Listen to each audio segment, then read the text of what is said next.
네, 탐방보고서 시간입니다. 최근에 증시가 단기 과열 부담을 덜어내느라 조정 기미가 들어와 있지만 낙관론으로 봤을 때는 이전과는 좀 다르다라는 분위기가 더 우세한 것 같습니다. 여전히 우려 속에서도 기대가 훈재하고 있는데요. 자, 빅사이클 시대가 온다라는 주제로 오늘 이 시간 이야기해 보도록 하겠습니다. 인모스트 투자자문 장재창 대표 나오셨습니다. 안녕하세요. 네, 안녕하세요. 네, 어서 오세요. 자, 증시의 올해 추세를 좀 예견하기 위해서는 과거의 사례를 봐야 될 것 같은데 급락했던 2016년 그리고 또 상승했던 2017년과 비교해 봤을 때 현재 시장이 어떤가요? 네. 지난주에 연준 이사 그쪽에서 이제 테이퍼링 얘기가 나오면서 사실 미국이랑 한국 전부 영향을 좀 받고 있고요. 저희가 보기에는 작년에 전형적인 유동성 장세에서 올해 2021년은 군데군데 이 금리 상승에 대한 우려가 불거질 거라고 보여집니다. 그런 면에서 2016년도의 그 하락 국면하고 2017년도에는 반대로 금리를 연준이 3번이나 올렸는데도 계속해서 올라가는 장이었거든요. 요걸 비교해 보면 좋을 것 같은데 지금 2016년 장은 정확하게 이제 배경은 이렇습니다. 2015년 12월에 처음으로 금리를 올렸습니다. 연준이. 그 전에 2013년도에 버냉키가 테이퍼링을 말을 했지만 그래서 텐트럼이라고 하는 발작이 왔었지만 실제로 올린 건 2015년 12월이었고요. 이때 올리고 나서 2010년 1월부터 급락 장세가 펼쳐졌는데 어느 정도였냐면은 일본이나 중국 같은 데는 20% 이상 빠졌고요. 유럽, 독일도 18% 이상 빠졌습니다. 코스피도 그 당시 1600 간다는 얘기가 막 나오던 그런 상황이었으니 굉장히 많이 빠졌다고 볼 수 있고요.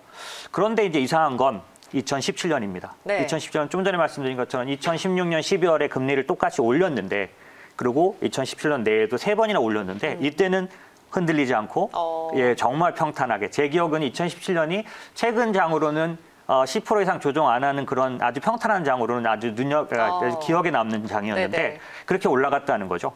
그래서 이게 무슨 차이냐 이걸 좀 아시는 게 필요한 것 같은데요. 제가 생각하기에는 금리는 이 주식시장과 이 마이너스 상관관계가 아닙니다. 때에 따라 다른 거죠. 변곡점에서는 마이너스 상관관계. 무슨 얘기냐면 금리가 올라가면 시장이 내려갑니다. 근데 변곡점을 지난 2017년 같은 경우에는 금리가 올라가는데 시장도 올라가는 플러스 상관관계. 그렇기 때문에 저희가 앞으로 한 1년 정도 내에는 계속 테이퍼링 때문에 시달리겠지만 이게 결국에는 시장의 전체적인 장기적인 하락을 말하는 건 아니다라는 것들을 참고하실 필요가 있습니다. 이제 실물 경기 자체도 이제는 바닥을 좀 어느 정도 다지고 올라올 수밖에 없는 그런 시점이니까 이 부분도 참고를 해야겠네요. 그러면은 이제 우리가 지금 봐야 될 거는 경기 회복과 또 물가, 인플레이션을 우리가 좀 주요하게 봐야 될 것 같은데 최근에 장기 물가 하락세로 디플레이션 우려가 좀 나오고 있었어요. 여기에 대해서는 어떻게 생각하세요? 저희 머릿속에 익숙한 건 한 40년간 디플레이션 시대였습니다. 근데 이유가 좀 있었다고 보여지고요. 물론 제 의견은 이번엔 좀 다를 것 같다는 것 때문에 이 설명을 드리고 싶습니다. 뭐냐면 지나간 40년 동안은 거의 어떤 게 두드러졌냐면 첫 번째는 세계화 시대였습니다. 뭐라 그럴까, 전 세계가 교역 중심으로 성장하는 시기였던 거죠. 그러다 보니 인건비가 내려가는 일이 생겼고 중국이나 베트남이나 이런 쪽들이 세계의 어떤 인건비 낮은 공장이 되어주면서 물가가 올라가는 걸 막아줬죠. 지나간 30-40년은.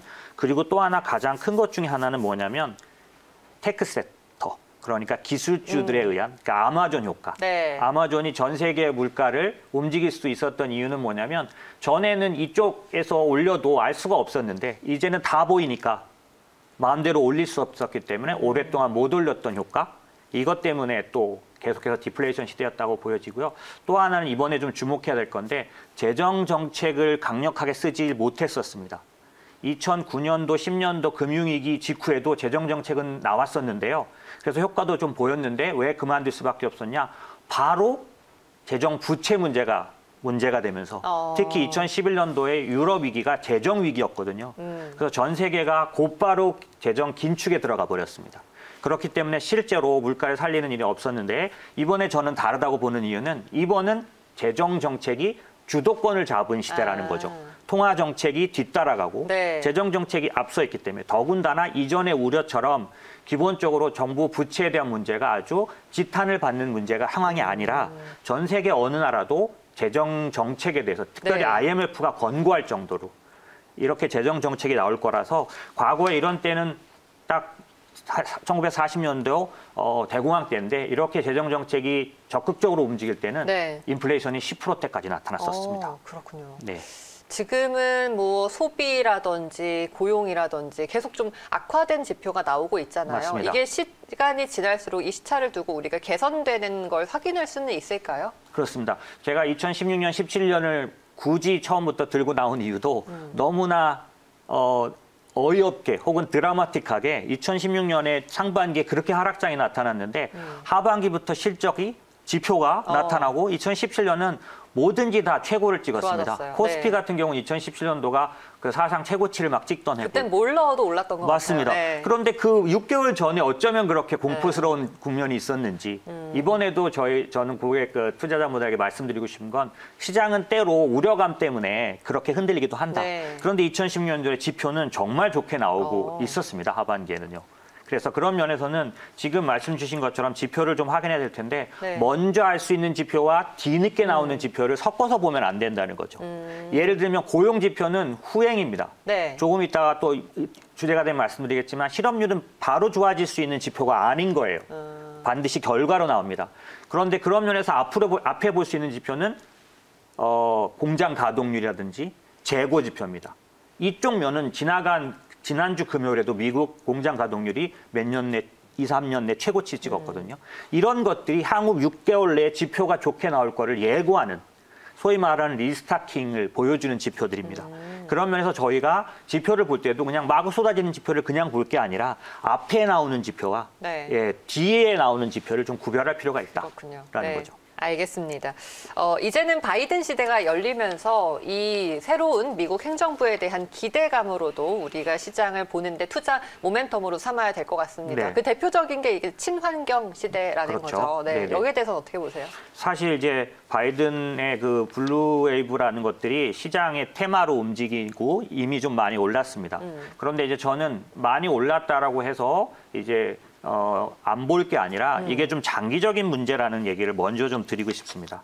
이게 무슨 얘기냐면은 최근에 진행되는 이 신재생 에너지 관련 기업의 이 그 상승은 일정 바이든 테마가 아니라 전 세계가 전부 특별히 유로존과 미국과 중국의 에너지 패권 전쟁의 시작을 알리는 이전에 지금까지 100년간은 에너지 패권을 석유가 잡고 있었습니다. 네. 그런데 이제 이 석유 관련 기업들이 가치가 절하되면서 신재생 에너지의 대표 기업인 넥스트라 에너지가 엑스모빌 같은 과거의 전통적인 1위를 시총으로 쉽게 따라잡으면서 이제 새로운 시대, 패러다임의 전환이네요. 맞습니다. 네. 에너지 패권 전쟁이 시작됐다는 면에서 이 얘기는 단순하게 블루웨이브로 인해서 초반에 올랐다가 끝나는 과거에 저희 OCI가 한참 올랐다가 네네. 태양광 열풍이 불었다가 떨어졌던 것처럼 그런 때가 아니다라는 거고요. 그런 면에서는 친환경 관련해서 상당히 관심을 가지셔야 될 것 같고 특별히 오늘 포인트로 좀 말씀드리고 싶은 건 현재 한국도 친환경 관련된 그 크린 에너지 관련된 주식들이 많이 올랐습니다. 네. 그런데 유럽도 워낙 환경 문제에 빨랐기 때문에 많이 올라 있고요.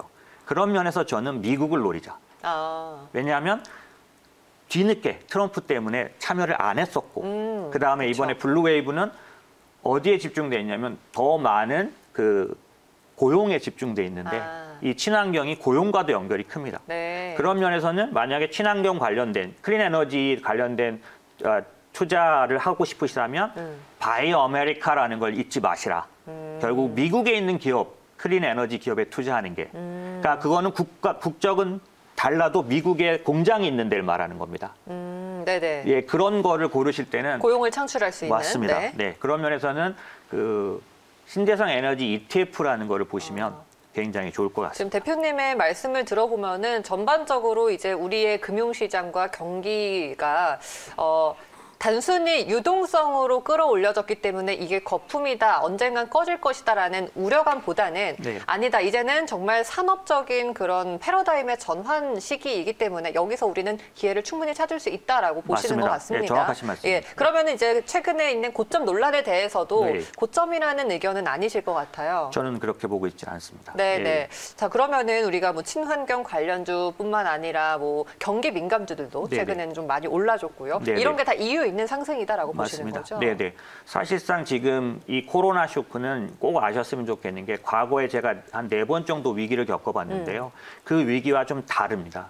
그 위기는 결국엔 경기가 안 좋아지는 모습이 신용의 하락에 의해서 생긴 리세션이었어요. 이번에는 그게 아니라 자연재해 같은 이런 팬데믹에 의해서 온 거라서 네. 셧다운 때문에 온 위기입니다. 결국 저희는 이걸 인컴 쇼크라고 말합니다. 일을 하지 못해서 그 소득이 줄어들어 버려서 생긴 쇼크죠.